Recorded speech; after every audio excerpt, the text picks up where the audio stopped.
Meus queridos irmãos, a graça e a paz do Senhor Jesus, que alegria mais uma vez estar com os irmãos e em nome dos quase 1000 obreiros que esta igreja tem, espalhados no Brasil, do Oiapoque ao Chuí, eu quero dizer aos irmãos, ao pastor Marcos, pastor Naum, pastor Léo, a liderança da igreja, a nossa gratidão em nome desse grande grupo de missionários, porque ao longo da história, esta igreja é uma igreja missionária. Tem investido no avanço da obra missionária no Brasil, no mundo, mas em especial, quero em nome do pastor Fernando Brandão, trazer esta palavra de gratidão aos irmãos. Tantos campos missionários aqui, também no estado do Ceará, que esta igreja tem investido e de maneira muito especial, tem um campo missionário que esta igreja investe, que é um campo que fala muito ao meu coração, que eu tenho orado junto com os irmãos diariamente, que é a cidade de Mombaça. Como pastor Marcos, eu sou mineiro e vim para o Distrito Federal ainda com 10 anos de idade. E no Distrito Federal eu tive o grande presente do Senhor de casar com Samara. Samara é filho de cearenses de Mombaça. Então nós começamos a orar pela nossa família e Deus tem feito uma grande obra na nossa família ali, e a missionária Zuleide tem sido esse instrumento agora nesse processo de avanço, e um dos frutos muito preciosos da Zuleide foi a vida da tia da minha esposa, a tia Cosminha. Eu tive o privilégio de batizar a Cosminha lá em Brasília recentemente, mas nós não podemos deixar de reconhecer que todo o trabalho feito por esta igreja, através da Zuleide, foi o que fez diferença na vida da Cosminha. A Cosminha, sempre vivendo uma vida longe do Senhor, com muito desejo de conhecer a Deus. Ela foi abraçada por nossa missionária, pela vida da Zuleide, e ela pôde conhecer o Evangelho da graça de Deus. E como uma família, seja de mineiro, uma família de cearenses, de uma tradição católica tão arraigada, ela pôde conhecer o Evangelho da salvação em Cristo Jesus, e ela confessou a Cristo Jesus como Senhor. A avó de Samara, eu tive o privilégio de batizá-la aos 83 anos, cearense lá de Mombaça. Então eu brinco que lá em casa a gente já fez uma mistura, é cuscuz com torresmo, irmãos. Então os irmãos já sabem como é que isso ficou bom, né? Esta maravilha, mas que alegria estar aqui nesta manhã. Sou grato a Deus pela vida do Marcel, da Mara, de todo o apoio dos irmãos ao Projeto Radical, porque o Projeto Radical eu digo assim, que é a menina dos olhos, né, dos batistas brasileiros nesse tempo, em ver aproximadamente, pastor Marcos, 700 novos obreiros em formação no Brasil. Imagina, irmãos, aproximadamente 700 igrejas sendo plantadas, e este ano nosso objetivo, nosso sonho, que nós estamos orando muito, é chegar a dezembro com 1000 radicais espalhados Brasil afora. Então eu quero pedir a sua oração e agradecer essa igreja, porque ela tem investido nesse projeto. E dentre as ações que ao longo desses anos eu desenvolvo na Junta de Missões Nacionais, irmãos, além da plantação de igreja, que nós estamos, pela graça de Deus, plantando a 4ª igreja nessa nossa caminhada como missionários, nós temos um projeto que fala muito ao meu coração, porque é a minha profissão. Eu entrei no rádio com 14 anos de idade, e eu quero convidar você a baixar o nosso aplicativo da Rádio Batista, da Rede 316. Eu queria convidar você, depois de tantos anos, nós, os batistas brasileiros, víamos sonhando com um projeto de rádio, de TV, e esse projeto começou com esta rede. E uma rede batista não poderia ter outro nome, né? Rede 316. Aí você já imagina por que este nome, né? Por qual razão deste nome? Porque a principal mensagem que nós temos anunciado no rádio, 24 horas por dia, 7 dias por semana, é que só Jesus Cristo salva. Então eu quero convidar você a baixar o aplicativo, ir na sua loja de aplicativo, seja na Google Play, seja na Apple Store, e acompanhar. Por muitas vezes mensagens do pastor Marcos têm sido ali, tem nos abençoado, e eu estava conversando com o pastor Léo hoje, Léo tem uma série de devocionais, nós precisamos levar isso lá para 316. E, irmãos, programação ao vivo, 18 horas por dia, agora a gente está implementando o final de semana, e nós temos visto milhares de pessoas, irmãos de diversas denominações, mas principalmente muita gente que não conhece a Jesus, não apenas no Brasil, mas nos países lusófonos, países de língua portuguesa. Nós temos tido a oportunidade de ter ouvintes em diversos países africanos, e no dia a dia da rádio nós temos sido muito abençoados em ver vidas que estão recebendo a Jesus Cristo como Senhor e como Salvador. Em um ano, nós alcançamos, pela graça de Deus, 2,5 milhões de ouvintes. E a gente chama a rádio da nossa missionária. A missionária 316 tem alcançado muita gente. E eu queria pedir a você que ore por nós, ore por esse projeto, porque o próximo passo agora é a nossa TV. A TV 316 é um passo ousado, um passo de fé, mas nós temos aprendido que o nosso Deus, Ele é dono de todo o ouro, de toda a prata. E o maior interessado que a gente use tudo isso não somos nós, é Ele mesmo. Ele é o maior interessado no resgate, na redenção da sua criação. Então, quero agradecer os irmãos, a nossa gratidão por tanto amor e cuidado para conosco. Quero te convidar a abrir a sua Bíblia no Evangelho de Lucas, capítulo 15. Evangelho de Lucas, capítulo 15, um dos textos mais conhecidos das Escrituras, um conjunto de 3 parábolas de Jesus. Quando o Senhor Jesus, e talvez esse texto me chame tanta atenção, por ser um menino interiorano lá de Minas Gerais, gosto muito de histórias. E sempre quando há uma história, essa história mexe muito com o meu coração e fala de maneira muito fácil. Mas eu queria convidar você, abrindo a sua Bíblia, acionando o seu aplicativo, você que está em casa agora, você que está através da rádio nos ouvindo, eu gostaria que você abrisse a sua Bíblia em Lucas, capítulo 15, e neste tempo, irmãos, ao longo dos anos, trabalhando na área de evangelização, é minha paixão, a área de estratégias evangelísticas, envolvidos em todos esses processos. Uma das minhas áreas de pesquisa e que arde o meu coração se chama acolhimento. Igrejas acolhedoras. E como eu louvo a Deus por estar numa igreja acolhedora, numa igreja que acolhe bem, que ama bem e que facilmente aqui entre os irmãos a gente se sente em casa. Isso também é muito da cultura, porque o cearense é um povo acolhedor. Louvado seja Deus, é um povo alegre, é um povo, e digo isso porque fui acolhido de maneira muito especial com a família da minha esposa ao longo desses anos, e assim passei a viver, eu diria, com a nossa cultura agora. Já tomei essa fala no meu coração, por fazer parte também da cultura cearense. Mas nós não imaginávamos na nossa história que a nossa geração seria a geração que o Senhor permitiria passar por algo que se chama Covid-19. Ninguém aqui entre nós tem um planejamento, ou tinha um planejamento, que isso haveria de acontecer.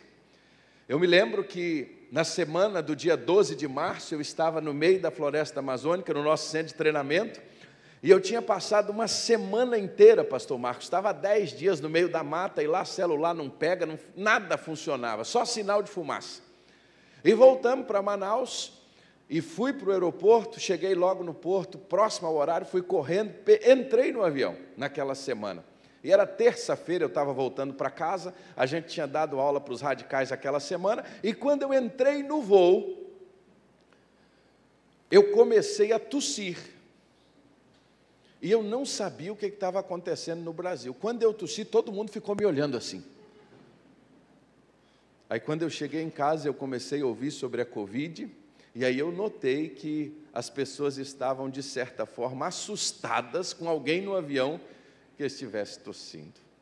Na quarta-feira, veio então o início do lockdown, começou por Brasília, e lá o nosso governador, nós estávamos num grupo pequeno, terminou o grupo pequeno, e alguém disse assim, amanhã não tem aula.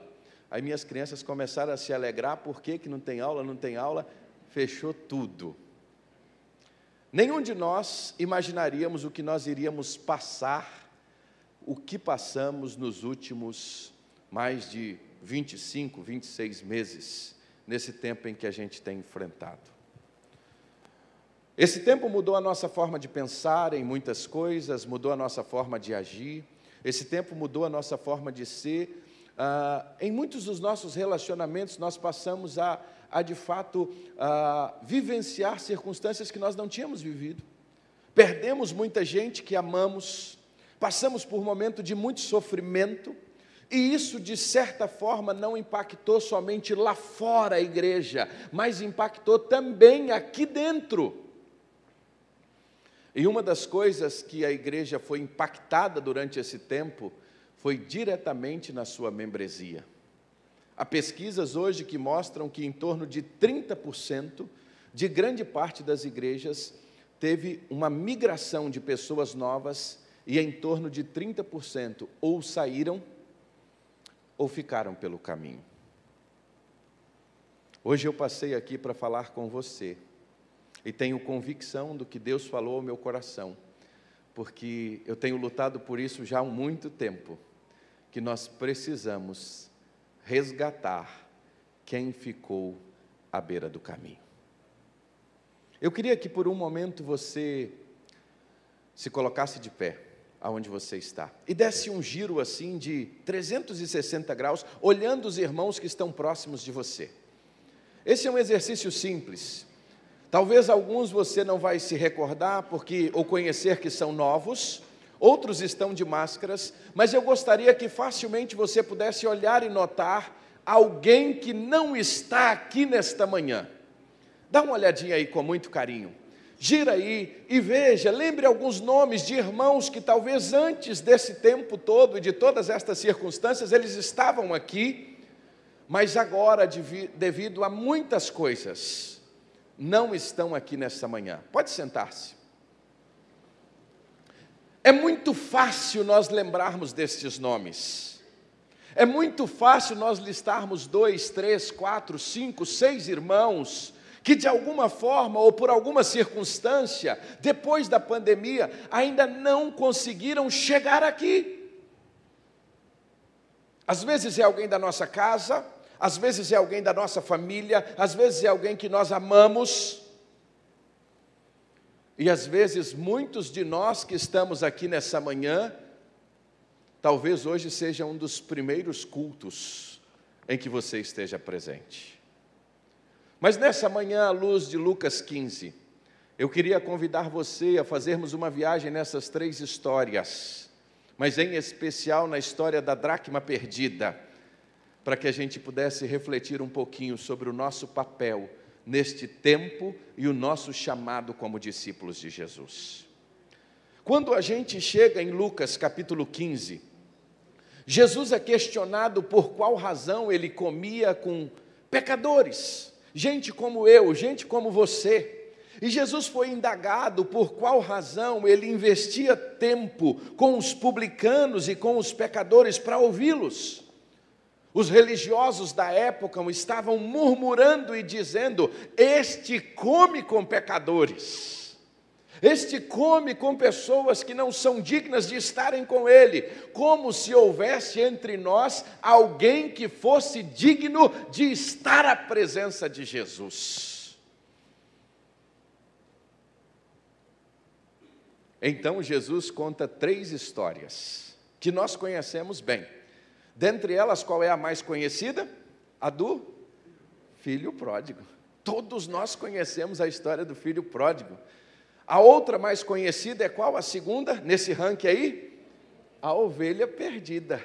Agora tem uma história que a gente fala tão pouquinho sobre ela. Qual é? A dracma. Sabe por quê? Porque nem sempre a gente quer lidar com aquele que se perdeu dentro de casa. Quando eu olho para estas 3 histórias, e talvez por estar tão imerso na missiologia toda a minha vida, desde adolescente, a paixão pela obra missionária, talvez há muito tempo eu já uso um óculos de enxergar, a maneira de interpretar e ver os textos, muito à luz da visão missionária. E quando eu olho para esses 3 textos, eu começo dizendo que, por que às vezes a história do filho pródigo é aquela que nos chama mais atenção? Porque todos nós, e não há nada de errado nisso, nós ficamos muito encantados com esta história de um filho que se perde em terra distante. Você quer ver um exemplo? Muitas vezes nós ouvimos desafios missionários da nossa cidade, da nossa região, mas é diferente às vezes quando você ouve falar assim, lá na África está acontecendo isso, aquilo, na China, não há nada de errado nisso. Eu só estou dizendo que essa história em terra distante, muitas vezes ela sensibiliza mais o nosso coração do que o vizinho da nossa casa. Quando, na verdade, diante de Deus, o nosso vizinho, o nosso filho, o nosso pai, o nosso primo que está perdido, diante de Deus, é igualzinho àquela alma além do continente. Só que, normalmente, o que mexe mais conosco? O que mexe conosco, nós temos por natureza, e não estou dizendo que isso é errado não, irmãos, mas esta história distante, ela tem facilidade de nos mobilizar. Assim é a ovelha que se perde. Quem vem da roça, do interior igual eu, sabe que ovelha não se perde distante. É ali, próximo ao terreiro, próximo ao quintal. Aí eu fico pensando nos nossos desafios missionários aqui do Brasil, aqueles que estão mais próximos de nós, eu fico pensando que é como a história também da ovelha perdida. Mexe com a gente. E não há nada de errado nisso. Agora, já notou que a história daquele que se perde dentro de casa, e hoje nós estamos encerrando, por exemplo, a campanha de missões estaduais, a gente talvez não enxerga missões estaduais como a gente, e não é, tranquilamente, irmãos, é só para a nossa reflexão, a gente às vezes não vê o desafio missionário aqui de perto, como a gente enxerga o ribeirinho, o sertanejo, o africano. Aí eu vou trazer isso para mais próximo. Já notou que às vezes a gente não consegue enxergar que a dracma perdida, ela está dentro da nossa casa? Talvez é mais fácil enxergar que quem se perdeu está distante. Talvez é mais fácil para nós lidarmos com aquele que está distante, longe, do que enfrentar a dura realidade daquele que está distante, perto. É por isso que nessa manhã eu gostaria de convidar você a olhar para essa história. A história dessa mulher que, para grande parte, é consenso da maioria dos escritores e teólogos em dizer que essas 10 moedas provavelmente seriam um dote. Seria fruto de presente que ela tenha ganhado na sua história. E aqui, talvez, muitas vezes, quando falamos de moeda, pode vir no nosso coração a compreensão do valor material de 10 dracmas, ou equivalente a 10 dias de trabalho, ou 10 moedas, ou o valor sentimental desta moeda para a sua proprietária. Tem coisas na nossa vida que o valor sentimental é muito maior do que o valor material. Eu até compartilhei no primeiro culto, eu tenho uma graça e alegria de ter os meus pais vivos, e papai tem 83 anos. Muito lúcido, trabalha a semana inteira na marcenaria dele, e ele começou a sua jornada como ferreiro, uma profissão que talvez hoje quase não se encontra, ou talvez extinta. Mas no seu tempo de ferreiro, um dos seus instrumentos de trabalho era a bigorna, que poucas pessoas talvez conheçam uma bigorna. Quando eu chego lá, quantas vezes papai está lá naquela bigorna fazendo alguma coisa, e ai de quem quiser jogar aquela bigorna fora, e ele ainda tem um fole em casa. Fole, para quem não sabe o que é, um instrumento onde se aquecia o ferro, para chegar a ponto de fazer uma solda apenas pelo fogo, a emenda apenas pelo fogo, coisas antigas. Chega para o papai e diz assim, vamos jogar isso aqui fora? Talvez para minha geração não tenha tanto valor aquele pedaço de aço, mas para meu pai, o valor ali não é o valor econômico, não é o valor financeiro, é o valor que existe sentimental com aquele pedaço de aço. Para esta mulher, não eram apenas 10 dias de trabalho. Para esta mulher, existia um valor nestas moedas muito além do que nós podemos imaginar. E nesta manhã eu gostaria de convidar você, nos próximos minutos, a olhar para essa parábola que é muito conhecida de todos nós e termos pelo menos 3 aplicações a partir desse texto. E a primeira delas talvez seja a mais difícil da gente reconhecer e precisamos começar por ela. É que nesta parábola da dracma, ela nos ensina que nós precisamos reconhecer que tem gente perdida dentro da nossa casa. Talvez é difícil a gente lidar com essa informação. Talvez é difícil a gente lidar com isso. Mas a primeira coisa que a parábola vai nos ensinar, e de maneira muito clara, é que, de maneira muito prática, dentro da nossa casa, pessoas que estão perto de nós, pessoas do nosso relacionamento, depois destes mais de 2 anos de pandemia, na verdade, muitas delas ficaram pelo caminho. E não apenas fruto das comorbidades físicas, mas muitas delas também passaram por comorbidades espirituais. E fruto destas comorbidades espirituais, elas foram engolidas talvez por um processo de isolamento, de afastamento, em relacionamentos quebrados, feridas, machucados, a dor de perder alguém. E quando nós chegamos hoje na igreja, quando nós olhamos a nossa história, isso não só aqui em Fortaleza, mas em todos os lugares, a pesquisa sobre isso, em que no caminho, cerca de 30% da membresia de muitas igrejas não estão mais. Mas nós não estamos falando apenas de um percentual, nós não estamos falando apenas de um número, nós estamos falando de gente que nós amamos, de pessoas com quem nós nos relacionamos, vidas que carecem da graça de Deus.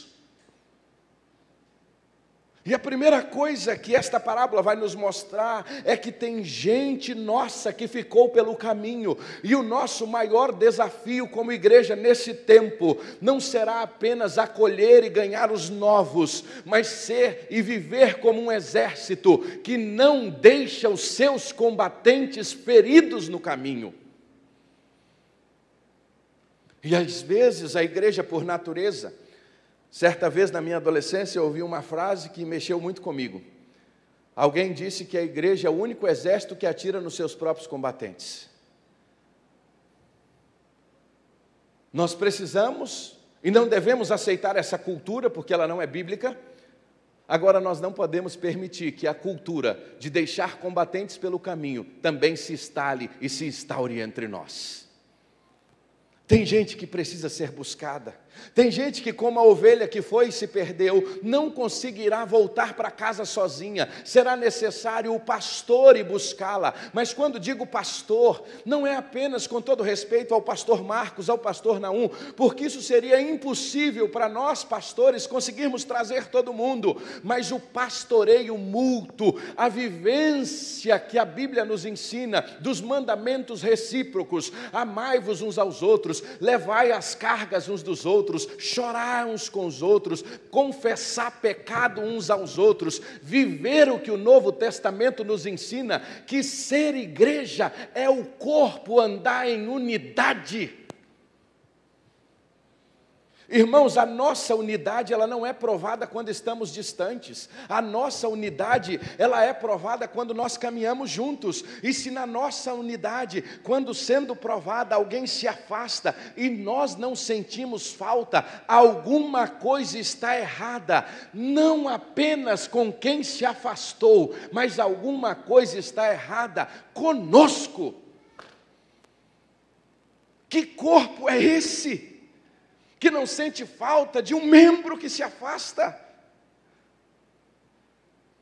Então não está apenas algo errado com quem se afastou, mas talvez esteja mais errado com quem permanece e não consegue sentir a ausência. O que esta parábola está nos ensinando é que tem gente que ficou no caminho.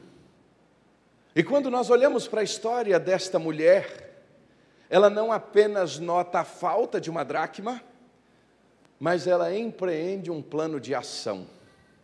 E esta é a segunda lição que nós aprendemos. Ela procura, ela vai em busca da dracma, ela compreende o desafio de ir atrás, e ela procura a dracma, não por uma questão necessariamente do valor monetário, mas é por aquilo que a dracma significava para ela. A procura não era em função talvez de um dia de salário, e ainda que fosse, o valor do seu salário sabe quem o ganha, porque às vezes a gente julga, é tão pouco o salário, ou é tão muito o salário, quando na verdade só quem recebe sabe qual é o valor que tem.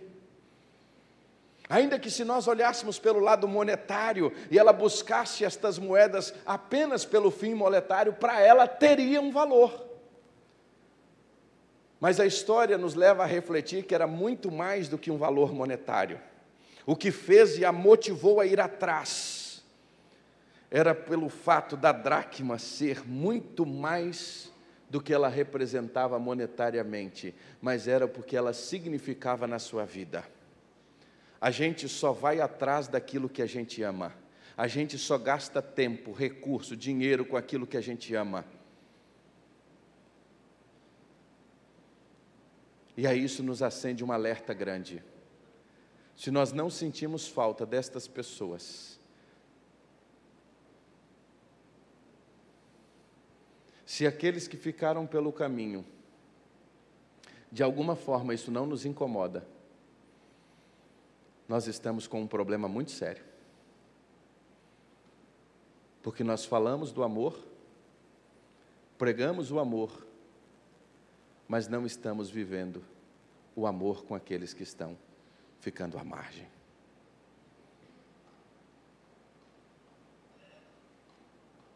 Se nós amamos, nós valorizamos. O que esta mulher nos ensina, que ela empreendeu tempo, ela empreendeu esforço, ela liga uma luz, diz o texto bíblico, ela varre a casa, ela procura, por quê? Porque isso tinha valor. Tem muitas coisas na nossa vida que a gente deixou de lado há muito tempo, sabe por quê? Porque elas não têm valor para nós. E se na nossa jornada cristã, como corpo, nós deixarmos de lado aqueles que ficaram pelo caminho, não estou dizendo aqueles que nós vamos procurar e talvez não vão querer vir, tudo bem, mas ninguém vai poder ficar no caminho e lá na frente dizer, não vieram atrás de mim. Ninguém vai poder ficar no caminho e lá na frente dizer assim, ninguém se preocupou comigo.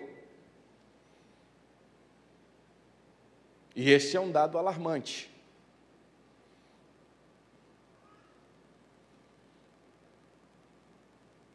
Porque às vezes, quando a gente começa a pesquisar sobre acolhimento, e tenho empreendido algumas pesquisas nessa direção, grande parte das nossas igrejas no contexto brasileiro não sabem nem sequer quem são os seus membros, quanto menos aqueles que estão afastados, porque nós perdemos o sentimento de corpo. E quando você não tem uma eclesiologia equilibrada, quando você não sabe quem é de fato o corpo, você não consegue doutrinar, exercer cuidado e muito menos exercer a disciplina. Porque nós não sabemos quem é o corpo. Ser igreja é ser corpo. Este é o ensino neotestamentário. Só que este corpo, quando alguém fica no meio do caminho, isso precisa me incomodar. Isso precisa trazer ao meu coração o mesmo sentimento que houve no coração desta mulher. Ela procura. Agora, nesta manhã, eu quero terminar esta palavra que Deus colocou no meu coração. Procurar a dracma não é apenas uma questão apenas de valor, mas é também uma questão de ação. Não basta apenas notar a falta e não fazer nada. E aí, irmãos, com muita liberdade, falo isso com muito carinho, sendo um menino que cresceu numa igreja batista. Desde menino, passando por todas as etapas, desde uma embaixada, líder de juniores, líder de adolescentes, líder de jovens, sendo treinado ali na união de treinamento, desde aprender a carimbar folheto, a colocar os elementos da ceia. Então eu venho de uma geração que desde cedo a gente aprendeu a ir para a assembleia, aprendeu a ver tantas coisas acontecendo. E uma das coisas que eu sempre notei em nosso meio, e falo isso com muito temor e tremor, é que nós sempre fomos excelentes em levantar os problemas. Nós sempre fomos excelentes em levantar aquilo que precisa ser corrigido. Nós sempre somos excelentes em dizer quem não veio, mas nem sempre nós temos a mesma excelência em dizer: eu estou pronto para ser a resposta para esta demanda. É muito fácil talvez a gente dizer: pastor fulano não veio. Sim, mas o que nós podemos fazer juntos para buscá-lo? A grande questão que esta mulher nos ensina é que ela não vê apenas uma dracma que se perde. Ela, de maneira diligente, cuidadosa, isso envolve trabalho, ela vai lá, liga a luz, e quando ela liga a luz expõe aquilo que de fato estava ruim. E quando nós expomos a luz, que é a palavra de Deus sobre nós, isso nos mostra o que precisa ser consertado na nossa vida. E então ela começa a varrer, ela começa um processo de limpeza. E neste processo de limpeza, ela então encontra o seu objeto. Ela encontra aquilo que ela estava buscando, mas isso precisou uma ação. Ela varre, ela age, ela procura com empenho. Por quê? Porque ela tinha um objetivo muito maior, que era encontrar a dracma que se perdeu. Eu preciso dizer a você uma coisa muito importante. Nós, como igreja, estamos vivenciando um momento único na nossa história. E que mais do que nunca nós precisamos agir como esta mulher. Mais do que nunca, meus irmãos, nós estamos vivenciando um tempo em que nós precisamos procurar a dracma que se perdeu. E a dracma não está perdida fora da nossa casa. Muitos de nós, a dracma se perdeu dentro da nossa casa. E isso chega a ponto de ser um filho, isso chega a ser a ponto de ser a esposa, o marido, alguém que nós amamos, tão próximo de nós. Não estou dizendo que a gente não deva se preocupar com o filho pródigo em terra distante, devemos. Não estou dizendo que a gente não deva buscar a ovelha perdida, devemos. Mas ao mesmo tempo em que nós amamos o filho pródigo que está distante, a ovelha que se perdeu num determinado distanciamento, nós precisamos olhar para o Ceará, nós precisamos olhar para os nossos desafios aqui dentro da nossa casa e olhar para a nossa dracma que está perdida aqui. E essa dracma começa perdida no nosso estado, essa dracma começa perdida na nossa cidade, essa dracma está perdida dentro da nossa casa e muitas vezes dentro da nossa igreja. É isso que a palavra está nos ensinando, e é isso que nós estamos sendo desafiados, a nos colocarmos de pé, a acendermos a luz, a pegarmos a vassoura, e começarmos a buscar, mas a minha maior alegria é saber que quando nós buscamos, nós vamos encontrar aquele que se perdeu. Eu preciso terminar, irmãos, mas eu quero dizer a você que aproximadamente 20 anos atrás, um homem entrou na nossa igreja e sentou nas últimas cadeiras, e ele participou do culto. E uma das coisas que eu sempre fui muito encantado e gostava desde criança, de jovem, de adolescente, era participar do ministério de visitação da igreja.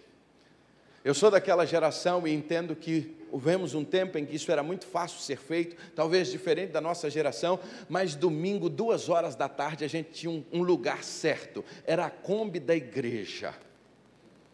E aquela Kombi que ela já não tinha nem folga no volante, era férias.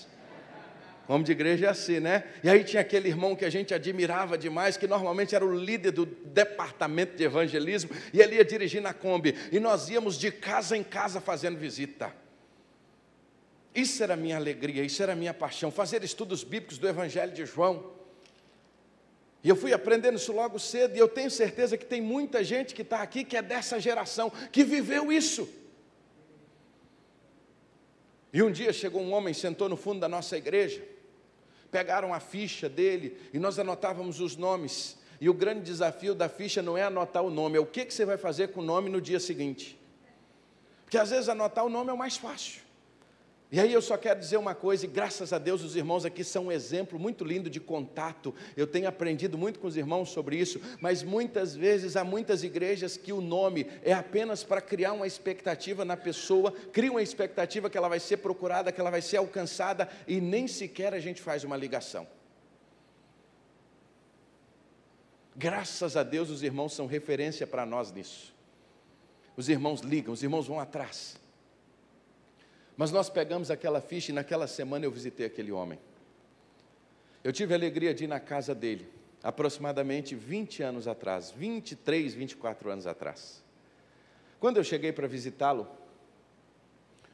ele mais velho do que eu, cerca de 20 anos, 15, 20 anos, e pude visitá-lo ali como um adolescente. Eu descobri que ele era músico, eu descobri que ele estava afastado dos caminhos do Senhor, por uma circunstância muito desafiadora. O pai dele tinha enfrentado um câncer, e nos últimos 5 anos ele tinha feito uma cirurgia no cérebro, era um câncer de cabeça, e o pai ficou imóvel, em casa, numa cama. Ele e a mãe, a vida dos dois se resumiram ao longo daqueles últimos 5 anos a cuidar de um pai em estado vegetativo em cima da cama. Começamos a andar com eles, auxiliá-los naquele processo, e ele estava tão machucado, tantas coisas tinham acontecido na vida dele, e ele foi tendo a sua fé restaurada, e ele voltou. Ele era músico, e é músico profissional, músico militar, começou a servir na igreja, começou uma escola, começou a tocar, começou a dirigir coros, começou a ser instrumento do Senhor na nossa igreja.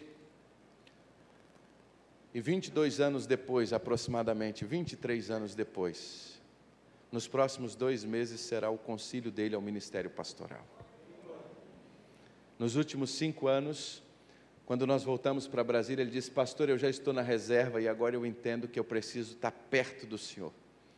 Esses 25 anos foram de caminhada juntos. Eu tive a oportunidade de apresentar a ele a sua esposa, eu tive a oportunidade de estar no seu casamento, ao longo desses anos andando junto, perto, vendo aquele homem ser restaurado. Tive a oportunidade de estar com ele no dia mais difícil da sua vida, que foi sepultar o seu pai. Fizemos coisas juntos. Seu pai depois desenvolveu Parkinson, conseguimos fazer uma peça que era para a mão dele, fizemos tantas coisas que marcaram a nossa história, mas quando eu o conheci, ele era apenas um soldado ferido, à margem do caminho. O que a gente poderia fazer diante de uma situação como essa? Apenas deixar mais uma ficha para lá, apenas fazer mais um contato, e talvez, vamos deixar isso para lá. Mas quando nós entendemos que são vidas preciosas pelas quais Jesus entregou a sua vida, isso nos faz caminhar mais 1, 2, 3, 4, quantas milhas forem necessárias. Mas eu pergunto a você, você não tem sentido falta de alguém aqui entre nós? Eu queria convidar você a curvar a sua cabeça.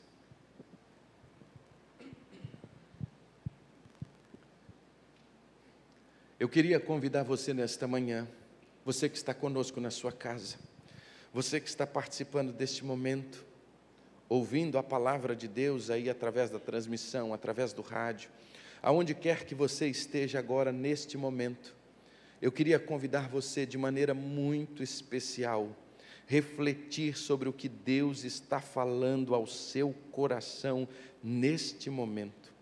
Eu queria te convidar você a refletir sobre o que Deus está ministrando à sua vida agora, porque eu tenho certeza que o Espírito Santo de Deus está te fazendo lembrar de pessoas amadas, nomes de pessoas queridas, que talvez cantava com você no coral, que talvez participava do ministério de casais, que talvez caminhava com você na juventude, que talvez era da sua classe da escola bíblica dominical. gente que andou com você, gente que tomou café na sua casa, gente que você conhece de perto, mas talvez depois desses 2 anos de pandemia, eles ficaram pelo caminho. Não cabe a nós agora levantar a razão, não cabe a nós chegarmos aqui e discutir o porquê essa dracma está no meio do caminho, mas cabe a nós fazermos o papel que esta mulher fez, de acender a luz, de varrer a casa e encontrar essa dracma. É certo que muitos que talvez possamos contactar, muitos que possamos falar, possam querer não atender, mas nunca poderão dizer, não vieram atrás de mim. Graças a Deus não é a história dessa igreja, graças a Deus não é a história de muitas das nossas igrejas, mas em muitos lugares ao longo dos anos, a maneira mais fácil de resolver isso é simples. Fazemos um recadastramento e resolvemos a questão, mas na verdade nós não estamos apenas tiramos nomes de um rol que está ali. Muitas vezes nós estamos de fato reconhecendo a nossa incapacidade de ir atrás dessas pessoas. Muitas vezes nós vamos, muitas não querem, aí sim nós chegamos a esse ponto. Mas nenhuma daquelas que em algum momento nós precisarmos fazer isso, poderão dizer, não vieram atrás de mim, não me procuraram. Nenhuma delas vão poder dizer, não fizeram contato comigo. E hoje eu pergunto a você, quais são os nomes que estão no seu coração? Eu queria que você olhasse para a sua mão, e não há nada de místico nisso, mas a cada dedo da sua mão você pudesse dar o nome pelo menos de uma pessoa que você se recorda que não está aqui hoje. E não foi só na pandemia não, ao longo dos últimos anos ela tenha se afastado. Mas ao longo dos últimos anos ela deixou de estar. E eu queria que você lembrasse desses nomes agora, e facilmente você vai lembrar. Em nome de Jesus, o Espírito Santo vai te mostrar esses nomes. Essa campanha de resgate, ela só está começando. E eu creio que Deus vai usar as nossas vidas, vai usar a sua vida, para que muitas ovelhas que estão distantes, sejam restauradas ao aprisco do Senhor. Eu acredito nisso. Eu vivo isso. Eu quero dar a minha vida por isso. E eu pergunto você, qual o seu nível de comprometimento com esta campanha? Não apenas com a campanha, mas com estas pessoas amadas que estão no meio do caminho. Eu queria orar com você. E eu queria que você colocasse esses nomes diante do Senhor. E nesta manhã, eu quero fazer um apelo. E o apelo nessa manhã não vai ser por decisão, não vai ser por conversão. O apelo nessa manhã é para irmãos e irmãs amados, que entenderam no seu coração que Deus está te chamando para fazer parte desse movimento na nossa igreja. Que Deus está te chamando para você se comprometer em orar e buscar alguém. Você vai dizer assim, pastor, eu não sei nem como fazer. Pastor Marcos vai te capacitar, pastor Naum vai te capacitar. O que hoje só precisa é de uma coisa, disposição. Eu quero me envolver com este movimento. Se Deus falou ao seu coração, fique de pé onde você está. Se Deus falou e colocou pessoas no seu coração nesta manhã, que você ama, talvez é um filho seu. Ah, irmãos, como eu tenho visto pais chorarem, como eu tenho visto mães chorarem, e só nós, nessa nossa vida, nessa jornada, a gente enxerga pessoas que estão sofrendo, porque tem gente amada que está longe do aprisco. Se Deus falou ao seu coração e você quer se envolver nessa campanha de resgate, eu queria convidar você a ficar de pé corajosamente e dizer, Pai, eu não sei como será, eu não sei o que vai ser, mas eu quero dizer ao Senhor, eu quero me envolver neste projeto, eu quero colocar a minha vida, eu quero ir atrás de alguém que está faltando. Eu já tenho nomes aqui no meu coração, eu estou sentindo falta do irmão fulano de tal, eu estou sentindo falta daquela irmã tão querida que fazia parte e não está aqui, eu irei atrás dela. E eu vou assumir o compromisso diante do Senhor, com os meus pastores, com a minha igreja. Eu quero ser instrumento de restauração. Eu quero ser instrumento nessa geração. tem dracma perdida pelo caminho, mas graças a Deus, tem homens e mulheres aqui nesta manhã que estão dizendo: elas não vão ficar pelo caminho. Pai, em nome de Jesus, obrigado pela Tua palavra nesta manhã. A Tua palavra é viva e eficaz. A Tua palavra é tão simples, é tão clara. Obrigado, Senhor, pelo Senhor nos permitir nesta manhã refletirmos sobre o nosso papel como igreja. E obrigado, Senhor, por trabalhar no nosso coração de maneira tão especial hoje. Dá-nos sabedoria e entendimento para que este movimento, ó Deus, redunde em muitas vidas sendo restauradas para a glória do Teu santo nome. Que a operação resgate, ó Deus, que o resgate do estado do Ceará através de missões estaduais, que o resgate, ó Deus, das nossas cidades, dos nossos familiares, os que estão em Fortaleza, os que estão no interior, dos nossos amigos, aonde quer que esteja, nós possamos empreender e fazer o nosso melhor, para que eles saiam das trevas e venham para a luz. Aqueles que estão afastados, que já conhecem a luz, possam ter a alegria da salvação, e possam ter a alegria da convivência, a alegria de se relacionar com o corpo. Nos usa como Teus instrumentos, e para a Tua glória. É a nossa oração nesta manhã, em nome de Jesus. Amém, Senhor.